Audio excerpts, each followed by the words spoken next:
Ewusienda semu adwe samu akwaba faumbra KFM TV eso ebre no nya so nsema yesaka no yedo sumsa kan kase na don hwere baako entemo ka me ho na metimi agibre ni adaje na medimu amane bono etimi ababe somo yebeda aboafo wono masesan sebre ni abra no mo ne boye hwidom me etimi de nsema hodo ne bremo mo offices fiefie mu ni maboboa no bia ya hodo bia mo hweye nte hu behie ye pa se de saseda no ma wonum talent microfinance ya aboafo no ebi talent ye bia ya masika na sika no ye de ma se beji bi kobobra beji bi koye adwuma wo ye dwedini a beji bi hyede ukita ne mu kena ne mpege mu na adwuma wo ye ne faso bebre na ambra so fa ma wo besi ye de ma si hu kitwa bi na da ho a oje ohaw bia no eni echire ekoba se wo bi omo hwe so nkra ne ye fa ma wa talent dis adwuma ne bi wonu maso ya yodi anso beba na akwa akopie mu manta medunsia no memunsia ne de o mahyatam wo mobo adwuma de ben wo abeti talent de no tutumika na koho na sikasemo hyehye bia no munye ne ye kama intimi enfama ye free odi ane e KFM Musical Center ono so ye boafo otoso mienu KFM Musical Center no ye bia ya ye ton instrument a etiapo ahodin wo mu na ebo no wo fomo titu na enyum tofo ahodo am my Ghana ha no ye frefrem se mu beji bi fendi mu dada adwuma ba bibia ne nkoye kama ntimi fama ye ba bedi bronya afa hye ne de events ahodo bebre na ne bekoso instrument a wo bonyu mu kasa wo ma ebe ye fe na ye kama ye ni so de ma atwetwe dum afrefre dum ma titu ni sorry ahodo no monko piemu wo KFM Musical Center sanso mu speakers drums combos guitar microphones bibia ye instrument ho akade bia no kɔ hɔ a ombenye bi dia man kramantem ha no mo akra zongo lane wo asantemantam so ade ne yedum kopiemu wo Sambra Hotel na anima wo mo ne omubo animhwe bibia instrument bia no kɔ hɔ na omontimi ma obi na yenko boafo no toso miensa dadaba tech hub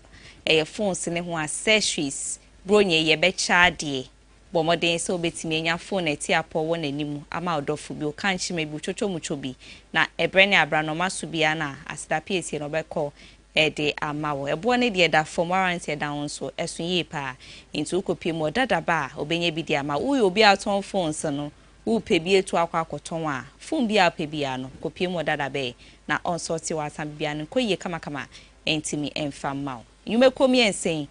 na breni abranu ni de bia ombo ye chidom ma ye de kase ahodo ni nyina no etimi bremo KFM TV esun semre do so na yume na ye hwe de edi mu akotene no ebi ye na ye be call MPP ameni oko no wono makache na ensem bi twegu a ni nyina no eye ekua amoakon wono aba be kasa wo chese sene ukopie mu wo manta mensni ahodo ni mu a delegate no omodi omo support ahodo tai Dr. Alhaji Mahmoud Bawumiechi no se ebura adwen ene entiase so a ho nsem no de ababetudwa wo sa kwan no sanso na nsem foforo mo no ye bebu ewre ya apomudi mu ahwede ekoso ewo ho enei eye HIV ade AIDS ene ate se tretre kodendende ene mpanyifo atena se akasa afa ho ani na no mo hwe kwan ahodo a sene yade ne tretre koso no ombenya hope mesibre wo sa kwan no so no nsem so obete wo kase no emusanso na edwedie nsem no so ye de nsem bi bekọ akọ e de amama ni nyina no mobile money niema ahodo ayakeka bomu transactions ahodo nyina faso ahodo ayetimi nya wo so sa akwan no so no eno so obehu wo kase no sanso na nigide nsem no ye Bena boy wono so organizers ahodo na ni show nko mobile be ye omo ye ho nhihye ne nsiesie ne ne omo so de aba montin chem se show na nya amba so metwam tinto ntan eno so ho nsem ho abeti no ene enwume sem afoforo binum eka we ho ani nyina no beje brani adaje na mede nchimu ahodo no etimi abremu edi no eye fia fosia odi ahoma sesre bidi fremi mefia meba ne ahyase ama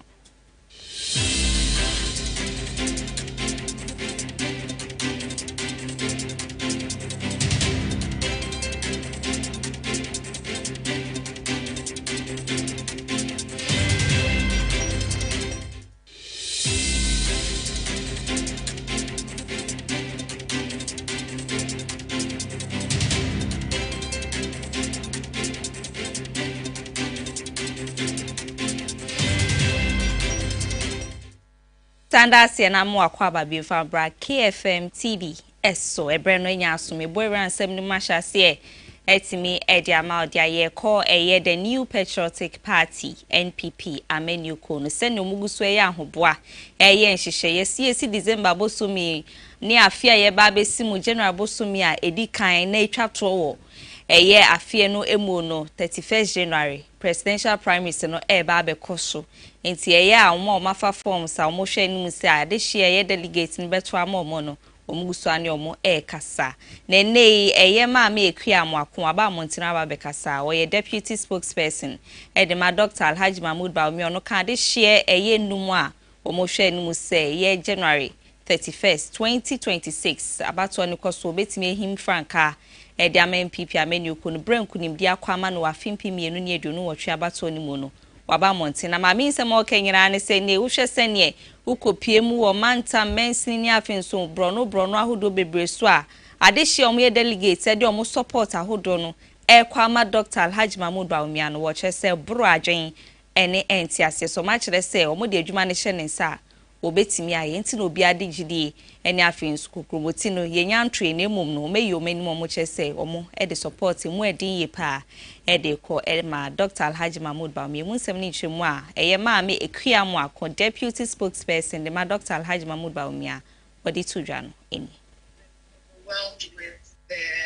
the amount of endorsements that we've received, especially if you are familiar with the dynamics that we find ourselves in this particular election, where now we have an aspirant who actually goes from this region base, but still it doesn't seem to have affected much of the ground. Almost every constituency we've been to, we've been received with glowing endorsements from not just the members of parliament, not just the constituency, but the electoral area coordinators are all coming together to endorse the candidates representing the power.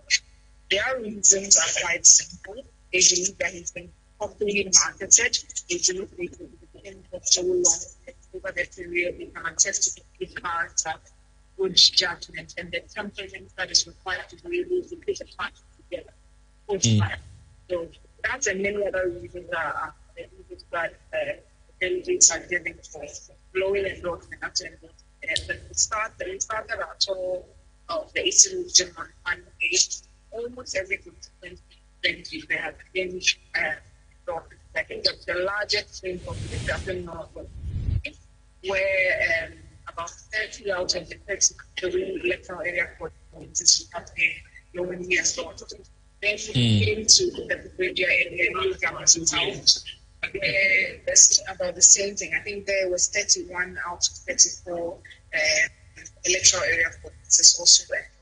Free ya amanyosem ni enda eni consent foforo ma ye ko ya aso ye hwe akwantu ho ensem ye Ministry of Foreign Affairs no munya for Samuel Kujeto abla kwa wono ene yeso afo awoda no kopiem no ton empotemu so ye mrahye bedwani matememfo awono mo hwe nei wode nsem bia ba betudwa ni nyina no wo kyerem se eye tututu ekọ so wo US mine mu enam so ma eye Donald Trump US president share senka wono mo kita green card hwefum mapa nkoso ewo wono mo kita hodie mu no sise ode aba monti mu kyerɛ sɛ Ghana de enya ade sɛ eye ka ho ebi ni nyina no motena ase kɔ nakra na ye nhyemude na eye His Excellency Rolf Oslon wono na eye ambassador to Ghana de ma US mine mu a nei wone ne konhye mude ne nakra na omuwieye no pomasibre nyina ne se Ghana de nya de sie ka ho ni nyina no eye nhyemude ahodo a wono maye ne afenso ayonkofo a eda Ghana ne US ntemu no ene nam so ene ebientimi ankan ye ewo saa kwan ne so asansem no eyo munyafo Samuel Kujeto abla kwa wono so de aba betudwa ewo saa kwan ne so mu ama ne bone nsem ne so ye de asomo ewo saa kwan no eso ye mfiri ho na ye nkonsem foforo mu fama ode ye dom kuma no ano deni a no anso ye futumra hye bedwani munyafo ye minority leader minority leader ho asem na make ne waba be kasa ne gira no ukọ eye Janazia ai no wo wini ba ne important wa ne nyina no waba be kasa ha supiti ebetimi aboa ama mo France o mapomude ho nsem kan na timi akọ nanim wo chema eba no ye apomude ho nsem a wo hwe mo Frank ketwa ya ne dan akoma prono so pa yi nti nei ni nyina na etimi ehwie gu kwan ma eba beboa ma mo from wo sampotamu no biaye ho no omapomuden nso betimi agya na mo so se ne se na fata no kopie mu studio ba ko ne nsɛmhwɛni twetwe nkɔma a emu nhyɛmu ne amanebɔ no odmunyafo afenyo ma kan sei na odi nhyɛmu no etudwa edwuma mriye ni nyina no oma eyocha me azekor na odama komapondo of all the work I'm doing the day madam nyankopɔ nase na maka do defo me da wase kase only the day yeba commission children hospital. Okay, Jenjinaze. Yes. Odama koma. It's so dear to me. If the way I'm from a Yerba Olukunkro for Ghana Health Service, one child mortality rate no onyaze kakrabo. The figures are alarming. Moframa wanapo mezen problem ho. Into the children hospital no say your commission. I would give extra thanks to God. Madanyame say embrodum Sunday. At least na yewuru as nyina no ya cover one. Ema wonu ma then ebie. Then ansi a court is 30. Ahimfo course a war frame. Honorable, nyame show. Me sin hye nka won no so. Amen. The wonye Jesu wo mu de ye be ye nso ne hwe. Yegusu ejira niema ne nsem ahodo etwegu wa pomuden emu na ne mpanyifo tena asia ne nyina no ye 23rd International Conference no kasa omukasa nyina no ye HIV/AIDS ade a ene echeche kwen no ne namsoma mpanyifo tena ase na omode nsem bebre na etudwa na ne omocheso bepim o manga na ha HIV ade no echeche kopa ti atese eje ne ho me na ebu ne mu mfumpa ya ade hye bebre na enye bi ne namso a nhemudie wo mode niema ahodo ne hyehyɛ bebregu akwa ma mo hwɛ de ombetimi aye ama yade no se ne ekyerɛkyerɛ kɔ no eto ne betimi abrase ne afi niema ahodo ne hyehyɛ omudi gu akwa mu a ye kɔyɛ ni mu no entimi nkɔ se ne nei edwane kɔ wasa akwan ne so mu nsɛm ne nhemu ekɔ so ɛwɔ conference na ase no ye to aso say dia mam bring new technology to how we can innovate and make our health system resilient. And a few days ago you would understand that me at a press conference telling the statistics of the HIV epidemic in Ghana. It is not a good story completely. 334,000 people in the HIV/AIDS, a national prevalence of 1.49%, 15,290 new infections. It's not a good story to talk about, especially if you look at that. We have about 12,000 deaths of HIV/AIDS. This conference comes as a very timely to wake up our national response to what we've been doing over the years, to rethink and make sure that we leverage on the knowledge based on this conference to make our national response so effective. So we thank you all for coming to listen to this. Na eyon monyamfo kwabena minta akando na eswafo a ohwe yapobode ho nsem o man Ghana ha okasa ebi a wo hwe mu se nei yade ahodo binim so tete mofra ne ye pa nei wo mo hwe ni mu so mo so betim di nema bebre na egu akwema mahama care ne dwumedi a wode aba yade binim esoso a edrum pempenso bi a obi enyam bi na kwaba se ye pe sikasem ho na eho akoye din ye ma na ye dan ye ni a ebetimi enya support akretimi efri ho a no beboa masa yade ni nyina no etimi abrase na akofom na mofra ne so apomuden ho nsem no ebetimi akone ni kwabana minta akando ne nsem o de to aso no enyi National Health Insurance a long time ago, from its pilot stage to its mutual stage to the national nature we have at the moment, to capping to uncapping. We have moved on. We have also realized that at this point in time, the non-communicable diseases are killing our people at an alarming rate. And therefore, we are looking in that direction. So another fund has been established to be dedicated towards the funding of the non-communicable diseases. 4 out of every 10 deaths we have in this country are attributable to the non-communicable diseases. So today, we have a fund we call Ghana Medical Trust Fund, popularly known as Mahama Cares. Indeed, our president cares. The Mahama Cares is in full operation at the moment as I speak to you. We have legal, the legislative backings. The board has been regulated, and the fund is in full operation at the moment, disbursing funds for patient care.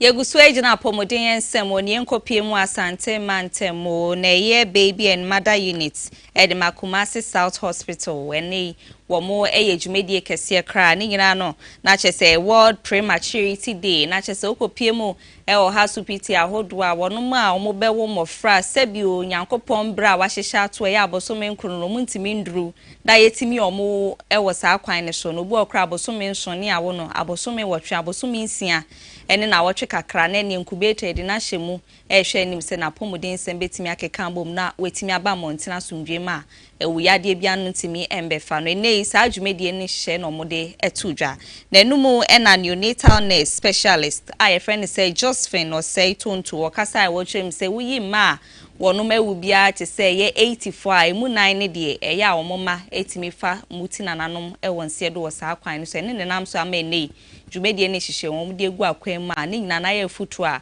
wo de ko edi ama awofo titiru ene wono ma wo ya apemfo anase mpono sebio wo nyema wo hwe anim se nyankopon betimi aso wo ewo asomdwem ne nsem ne nhwe mo de maye no Mami Josephine yento asoma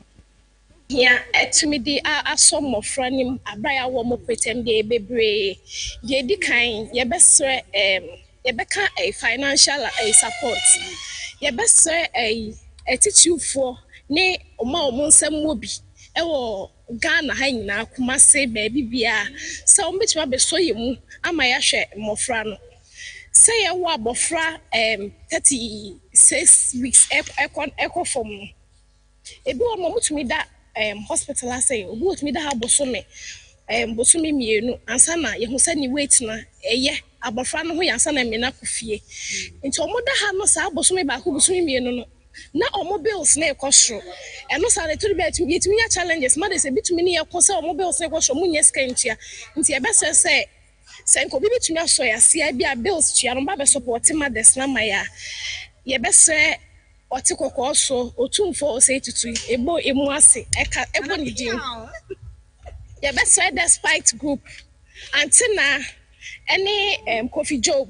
oma iska wo omo nsem kaka omo betumi aboa ye no ni omo beda ha sia omo be support with omo bills no ana ebiem ye be hia fireflies machine bia de mofra ne tu esan se omo ye preterms nti aya omo moja no sububu ntentem nti bebre na omo probability omo benya jaundice na na wosro nti enya fireflies ye ni ba kokora we ha sei nti enya bi wa ha sei betumi aboa ya me ya hwe mofra ne kama na ye be say hia sinks so obi betumi kwa aboa ya me ya extend MDU na word no se wura mo se musha ebo ato bi akot no kwai tumi pair babies ni bi anka ideally nsesanke ye ne sa nti ko bi betumi aboa ma ye ba extend ye niku unit ne kakra ye behia cots na hand washing area ye behia soaps tissues ni ade nti ye besre ye tiefo ne ya hwefo se so betumi aboa ye osa ne ma na anka ye ni beje ho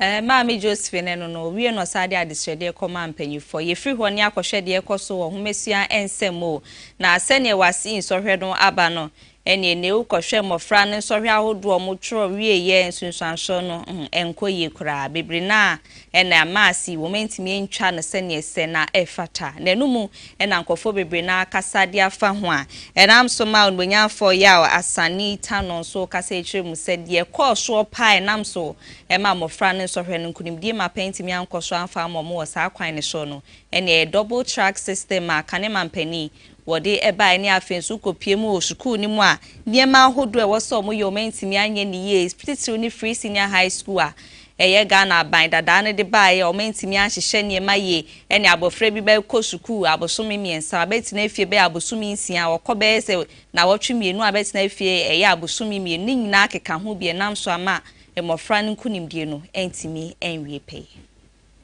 Martin and Okoko Yatro Bible. Until you train the child the way he or she should go. Now, so you know, on free. In the first, I often highly responsible. No about teachers so. Teachers no so no look at that. They are people, human beings like us. Into one crocus upon or pentem aqua social media aqua share norma. Into when you are the good board, they were now name a time about 30 years ago. Yeah, class teachers or more primary first those days now the secondary school near form 1 to form 4. They were no much idea no. Different from today. Of course, we have advanced technology no manoma. But the teaching models and methods no as a son. Into your teachers no, most of them so no, they have their own issues regarding social media and other businesses. Because one job, as a certain president told us, no, or say until they should look for other jobs. Many of them are also doing other things. We are not apart from say teachers now have their own issues because of the way I share our models of the free SHS but fact of the matter is say free SHS no the implementation was poor. So one, we have lack of infrastructure. Two,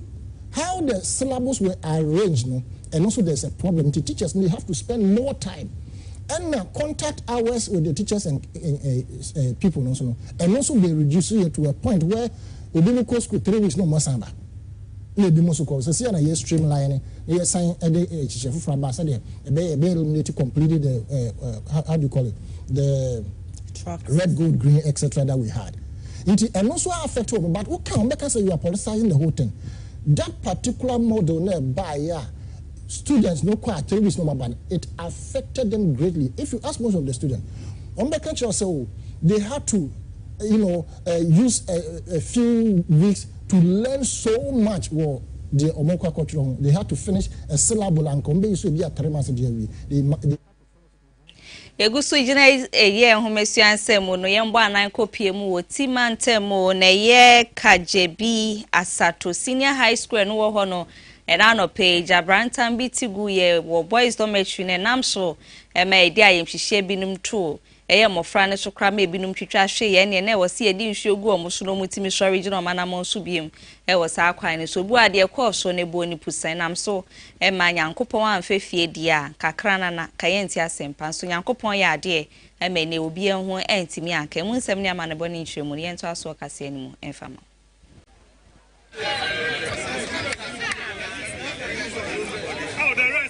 They need heat, what? Fresh air. So leave them, let's go. Let's go for a second. They need fresh air.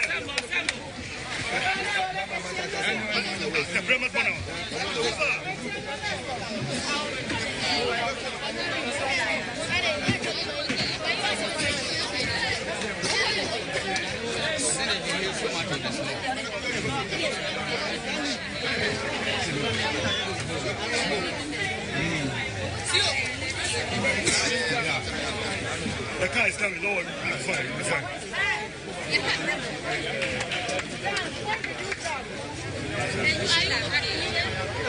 Hold it, Tom. Hold that, roll that,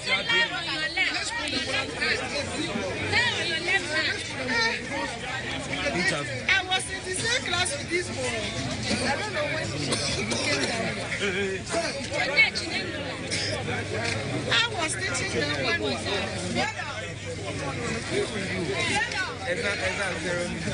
So let's go.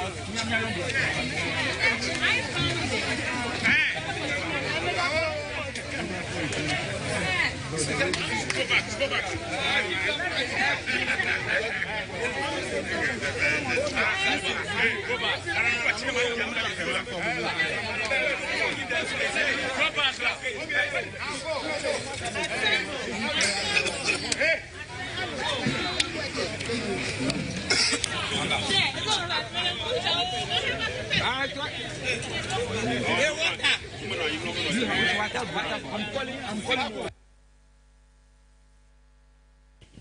Usense no ho asem no nyankopon ne eda na asese yeti asempa na ofe fie ma ya yanti asembodi bia na yemfiri ho ne ento asonsem foforo mu fama dia yenko eye office of the special prosecutor no munya focus ejaben wono ene dasa asue no ano na America krene no wone kane so afo ano hwe sikasem ntoto no munya fo ken na na yoforiata honsem no etwegu ye pa wo mai mo ni nyina papa yakwa akopimo mai foforo so awo kire se ni prostate ho aka into wo hwe sa doctor fo be gina ne ho ahwe na mana pomode honsem na timi akona nimu na so mpanyifo so kire se bra na wote abenwa nimu ehwe sikasem bra na kane mampani na na danko akufo ado na aban ne wo so no ehu behia ye se ye gan mampanyi si a wote so His Excellency John Dramani Mahama Aben hwehwemu mapanko so ewa memu obebu nim san se bibia ye de be hye wonsa no nkuntabuo ne nyina ye hwehwe animu papa ne ntimi mba wo ya twe na abona OSP chese nya de se wotimi e bai no mu na nkofo bi keka won chense nke hu behia ye pa se OSP ye pam ne free ne dibranim ene dwumadi ahodo e de ahye ne san se dwuma no wontimi nye wogina ho no wada si one time okoba saa no asan so aba begina fa akoda bi adwuma na nya de se obetimi aye na wa Mohammed ene chim say incompetent ahye ne ma say benti nke be ya Ghana mampanyin pam no na wo fo bi osefa tambe hye ho na ombe adwumadi no kama magana entimi enko nanim na eye corruption ati se wo man Ghana ha no eto ntimi embrace.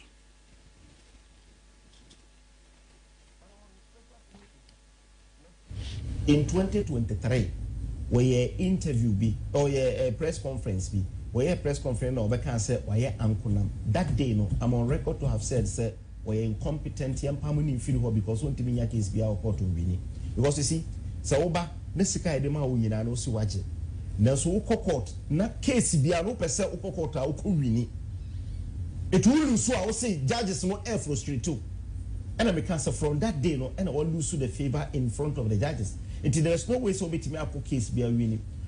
Oba ye no sika ye dia pompo e dia ko special prosecutor officer no. Educhem cars I will use at the president to use. Or use bulletproof cars. Customized and a buy. And sika ya spending on special prosecutor untimi and recover even 10 million Ghana. You should bulletproof. So she obi case be aba no agree no kwajina no afreno cases maku over 200 and a good office wa onye ho hwe. So for special prosecutor I am in support to say you need free ho because you are incompetent. Ejuma no ni me because obaye no me de bia me ka say obaye no nipa no one your case maku 20 and 30 gina no aso. Eusa engineer ya wa Mohammed nsemi so efa special prosecutor ho na ye nto nkra edi kan bra sisi aye ba ye to ansem ne so edi amamo.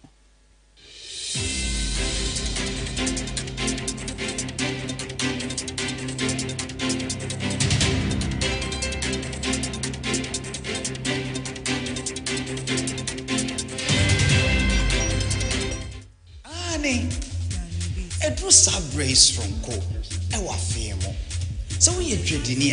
ye proud say woni ya hwefo benyan kitamode e wo dwede kwanso se de be ya wadwuma no hebe tumpon ma afi we enye kra be hwema wo e wo KFM TV Christmas don come so ti e meje di fu ina akwanya se mo be hwen e wo KFM TV Christmas don come eso se na ye fidie no e cheche ni du eche na nipa dodo na e hwe yenti na e be san atwetwe dom e di abro no enunti na ye floor sebra ne be bo no mani hu deru e wo KFM TV Christmas don come eso se na be ya ubenya fasodio bebre na e wo eso to sa e dia fremu a mo bie dwuma ahodo e wo Ghana se mombra moni embedi dwa e wo KFM TV Christmas don come so to bet me afrain e ya homa true for 0548 79044 and 0246239070 na ya nu edidwa kama our KFM TV Christmas don't come eso KFM TV Christmas don't come bra na ya indeed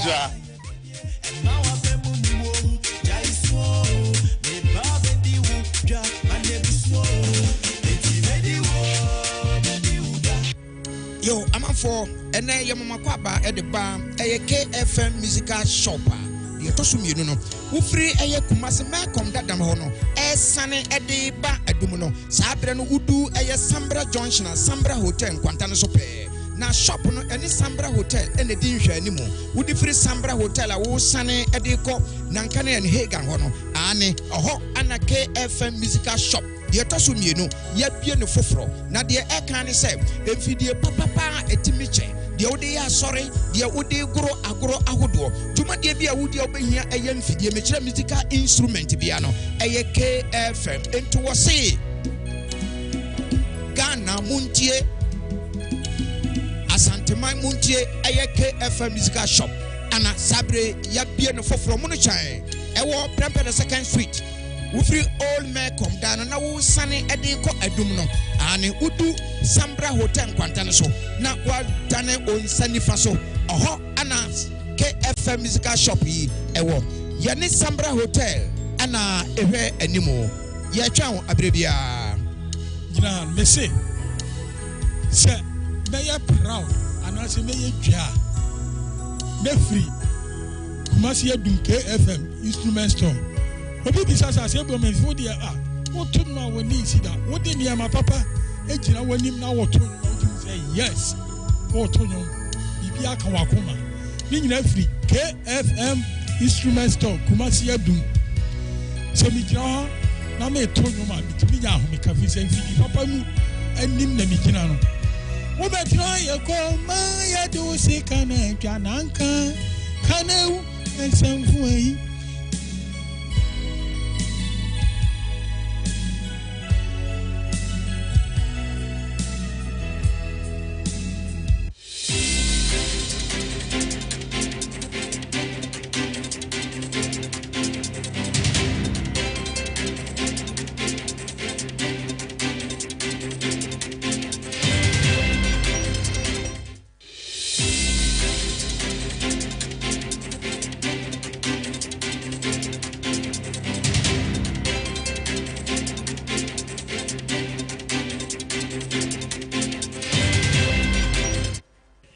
Senda senior Samu Akwaba and Farm Brian, when on Siakasian or KFM TV, eso yeje aboafo wonom kraso yaba yet one semne so concern from when you may eti media ma dia yenkopie mu we wusu senya na eye mrahebedwani ma de hia wonom ho eye ma me na call you wakasa ni nsem ni na no wo twese hu behia ye pa se nkane a ho nsem no etimi kɔ nanim na ya akwane akwantempo na no ɛwɔ mfimfim mantem ne potem ne betimi aboa ma bronya afahya ye ba be de kwan ne so bete na ye nika na edi ni se be ye nkofo yele bia no entimi emfamba. There are certain areas that are in darkness, and not because there are no lights, but because we have faulty street lights. So we took this upon ourselves as a constituency to fix the lights. We are not only fixing the lights, we are also repairing ones that are faulty. So if you really watch what is happening in Kasoa, in the past 2 weeks, we've been able to fix some street lights along the principal street, the main street of Kasoa. Is a Colomba, Bodrasi Road coming all the way to the main road, and we would continue maybe in the course of the weeks as well. So far, we've done close to 2,000, around 2,000, 2,500 street lights plus the ones that are here, and we have about 500 bulbs also to replace the spoilt ones. It's not just about fixing of the lights; it's also about maintenance. So while we fix, we are going to do periodic maintenance of the street lights, so that we see to it that it is well taken care of, and it also serves the purpose of, for which it was done. We know that when it comes to security, lighting plays a major role in security, and we are doing this together with the security officers so that this Christmas we would all enjoy. All the security agencies here, central government have placed a ban on leave. So what it means is that we are having full deployment deployment of uniformed personnel in the municipality. With these numbers coming in, it means that we are going to get increased number of deployments to the various places, public places as well. Not only will you see uniformed people, but a lot more will appear in Mufti to also help in intelligence gathering. The BNI have also deployed their men ahead of time to help us get enough information even before things happen. The police, you see a lot of them in town in uniforms at the pubs everywhere. The immigration is also in their part. The prison also gave us assurance. The prisons camp also gave us the assurance and then made it clear to us that they are ready to deploy extra men to add up to the municipal security arrangements. We, the security services, when there is light during the night, it helps us a lot because most of the times we've seen that the criminals, all the criminal activities that we normally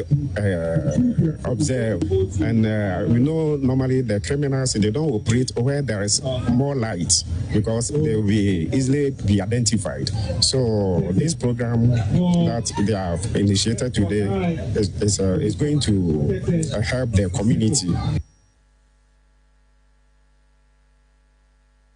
Enda senior to answer some concern for from and farm out the Quacopimu at Toyamantam no emo. Nay, send ye and penny focus well quintia yagalam say for my good year to an amra quines and Sassian de Guswe saying so and so and so say, and the enquire how do about the Adumi and I idea send cophobinum. One more can foom to a year or no more do fruit painting a guswa essay, penny for concording. Atiqua who running a nation in Sebetimia Buane Quintia. Na yesase ne niema hodo oba de ndi adom ne ho betimi atene di ni na nchima eba no o metimi nya so emfa so no enam so eme ye atoye mantem so afo eye onwanyamfo Joseph wono so akasa ne nsem no wo kire se hu behia ye pa Joseph Nelson wo de adesrede ekwa manananom ene afensu panyifo mu ho nyina so mu nyina ntwentuma nsi omukoko no mu ntimi nkuntia galamse no na ensuanso eba no eto ne betimi abrasina sansem odi tudwa ewo giwa yam festival no course wanzima ne important me hono gina simpie ni apaso de ensem wi ekoma mpanyifo emunhemu ne amanebo no yeto aso sei dia mamo. I cannot be here without talking about this menace that has bedeviled us for some time now. The Galamsey menace. We are aware of the devastating consequences of these activities on the environment, on our Greek,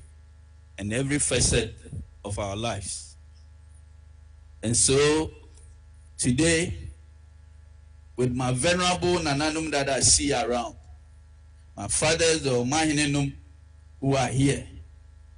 and all the chiefs down the ladder, I think that is a good moment to bring the subject up. And until we commit ourselves to the fight, it is never going to be a success. What do I mean? I mean that Nananum have a critical role to play in this fight. Over time, it's been made to look like it's a fight for government alone. And I think that, yes, government has a huge role to play. But I also think that without Nananum, we cannot achieve any meaningful success in the fight against Galamsey. So this is a loud cry to Nananum and the people of the Jura area. And indeed, the whole of the Western region. Let's rekindle our efforts. Let's put our shoulders to the wheel so that together we are able to defeat this menace. The resource, the gold that we've been blessed with, I think that it makes sense that the people of the region also benefit from it. And so we thank God that we are so blessed that everywhere you turn, you can find gold. But instead of being a blessing to us, you will agree with me that this resource is almost become a curse for us, because the way we've mined it, the way we go about it, in a manner that is destroying every sane thing around us,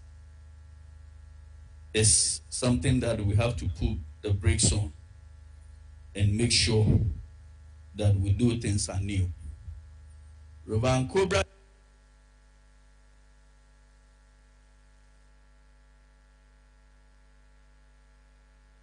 Ebusa yeto asoni akonsem foforo ma ye kopie mu en kramantem ha na wo kopie mu wo hyae osudoku ne nimpotem a krotro bia wo ho a friend se osuayem wo mo chem sa banim branstra ban mu bebo mu yi pa sansa o makwan no enye enkoye krai koba se nsuo to de ne na ati atese krai ne koba se wo de wa hyen ifemu na ne krayefo ahodo mo sukodi o mu dada adwuma ya na honsem no akwakoye bo achi bidin panyifo agine makasa o mo to amane aban se ombran strabembe ye kwan ne mo enimanimu ya na mo so honto e wo sa kwan no eso opeso kwa flow be bia eliki eyi Aflaw road no obetimi afa ha no ma ebeye short ye drivers see as omuko adajanshia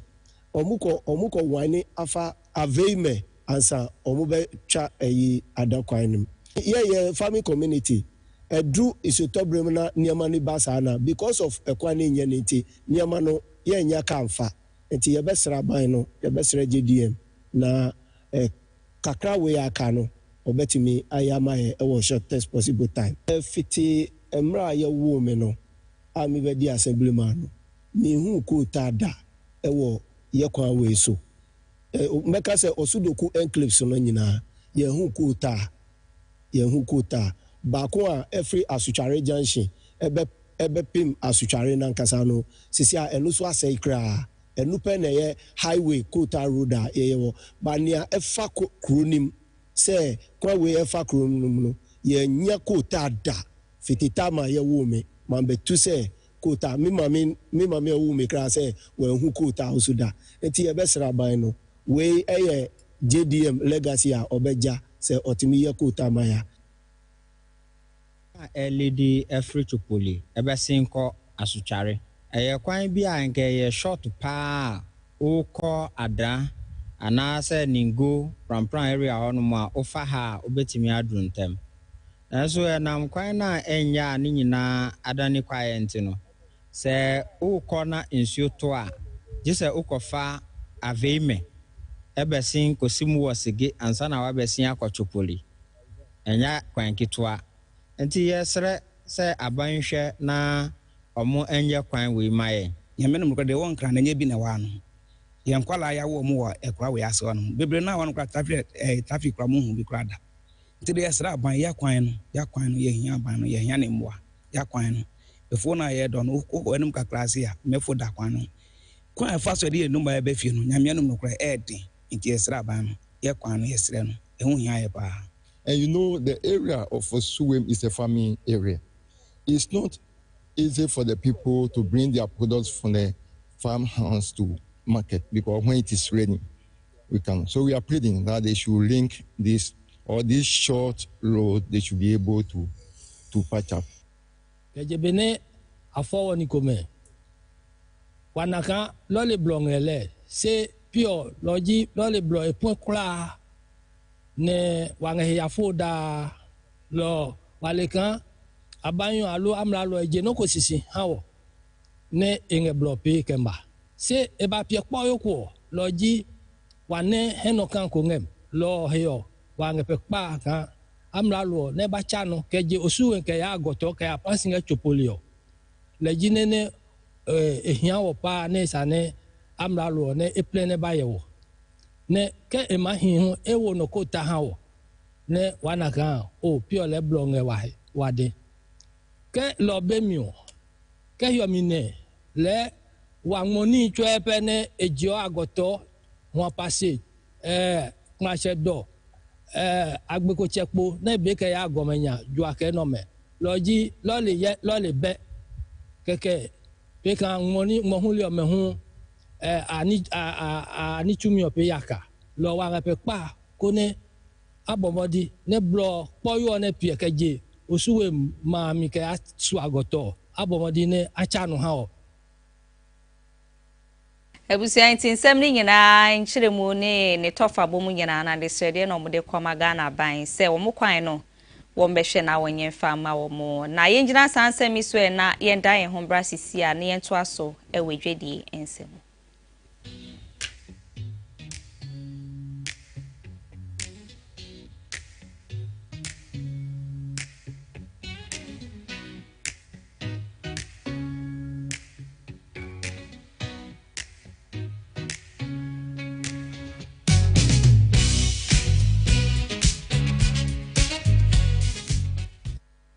Yento aso wedwedie ensem fama odi a ye mpanyifo tena ase ye nhyiemudi a ne nyina no efa yesika sem ho hyehyeye ewo man no emu nenam so ama Bank of Ghana omudi aba montiri mu a wo mo echemu se bro mo tena ase ye hyehyeye ewo policy committee meeting no ekoso no ade se o makeka bo mehu se ye mobile money ahodo a ye transactions ahodo a ye wo man Ghana ha no ene emudro no ne value ni se ekosho ye pa akwakopem 3.6 trillion Ghana cedis no enye sika kuma akra nenum na mpanyifo ade aba bitudwe echiremu se sene enkofo bidum edi mobile money di omudada adwuma no ene nam so amasika sem ho sem kan no etimi akonanimie ewo sa kwan ne so mu chiremu a September bosumi wa fiye mu no ekopem 406 billion na ye free hono bepim October no ene sarfri ko 436 billion na chese fiti January bosumi besi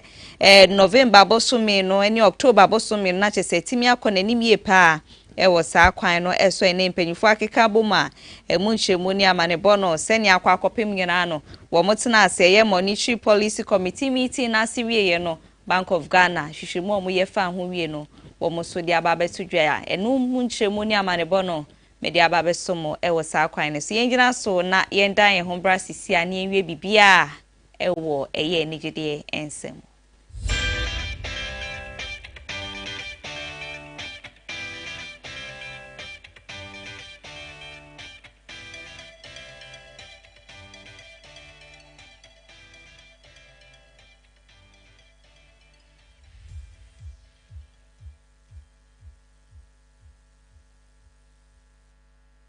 Yewie bibia we nigide mu di ama ode America krani ena edebeto manim se ye Bena Boy wenya ye wenchwenchwi kakra ewo no ankasa ne fan bra na wo tonyom ewo stage so ne ade ni nyina no na chese wo tonyom no hu za baba wa bitwa no de chese wa dakra na ne ebu na bempa ma ne pamu ababa wa ni free bia ya na wo tonyom no na ne ababa nso ba montene bra dwumedie ne call ewieye no ba montene be chirem se bra no te ho no na de ofemu abrabom no enye bi kure ni sanse ono ankasa ne ba wawo no papa one ne wo no wetina nanom wonsie de no are ho ne nam so kra mane to tickets betina wo so betie nwum ne ho nkro no ba so betina na chesare ho ahye na kra so ma wonsi menye ne ho hwe nam so kra mane tuwa ne ne woda e wo sa kwan ne so aye pamo no chese de bie ko so no Bena Boy wanya de na baba wa ne bekasa wontentan fidie ne so wie pe e na Bena Boy so dia no yie koma ne sei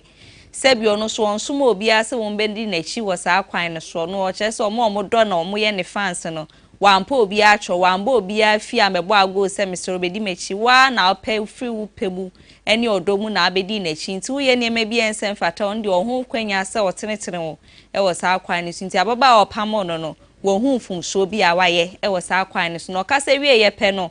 na show ahodo bebre na wo ho e wo se wo ye mpanyufo ni organizers ahodo so gusu eton ticket ehwese nkofo bi no beba abeto na chese ometimi abeka dwuredie ne ho ne yeda sorry ya organizers ne chese show na wo se wo bo de ba ma fans ahodo so nya mu chefa no wo mo chese ometwa ne nyine mu aden a ticket o moton no nkofo nto egu ho ayo moka nti na nya de adwuredie ne betimi abaso na enum na nkofo chese anu yode ba ne nam so ma binum bu efu a